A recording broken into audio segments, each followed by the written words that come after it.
In 1971, President Richard Nixon declared war on cancer. Everything that can be done by government, everything that can be done by voluntary agencies in this great, powerful, rich country now will be done. We need people to participate in clinical trials. We have a lot of new medicines. We're seeing a decrease in incidence and a decrease in mortality in the state of New Jersey. No one's willing to say what causes cancer. I do think cure will eventually come because they're working hard on it. Each of these women is living with cancer. They take yoga classes at Gilda's Club in Hackensack as part of their own plan to prevent a recurrence of cancer. Can yoga prevent a recurrence? I don't know that I would be so bold as to make that statement. I don't think anybody would.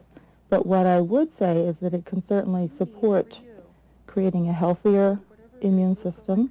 It can reduce the stress response, and stress is the source of so much disease. I wasn't doing anything to lower my risk of cancer. I didn't even pay breast cancer a lot of attention, to be very honest with you. There's nobody in my family with breast cancer. So it was something I never thought too much about. Eileen Lascaro does think about a recurrence of cancer. She finds yoga gives her inner peace. Can you ever prevent cancer ever from happening in a single individual? Is that what you're asking? Probably not. That's the bad news. The good news is many of us can postpone a diagnosis of cancer, maybe for the rest of our lives. We don't know what causes all cancers, but here's what we do know. A healthy diet, exercise, limited sun exposure, and avoidance of tobacco can reduce our risk of contracting some cancers. Just changing dietary habits can prevent up to 70% of all cancers.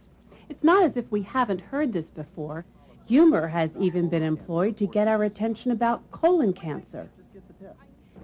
Taking information and using it to make dietary and lifestyle changes is something we struggle with all the time. Some doctors are concerned that too many of us misinterpret the information we get and misinterpret our cancer risk. The risk of cancer, or the chance of a person getting cancer, is 1 in 4 over a lifetime. For some, the chances are greater. Marilyn Bizzaro, who's from northern central New Jersey, battled inflammatory breast cancer 7 years ago. Today, she's battling colon cancer. Marilyn blames the environment. I think it's probably in the air in this area. This is considered Cancer Alley. Despite all we have learned about cancer causes and treatment, the burning issue is how to prevent it. But cancer survivors are more realistic. They measure success in the last 33 years by the fact that they're still alive. Actually, I think genetically I'm going to live a long time. But I am on the forefront with a number of us for whom cancer is a chronic disease. And it's not a death sentence.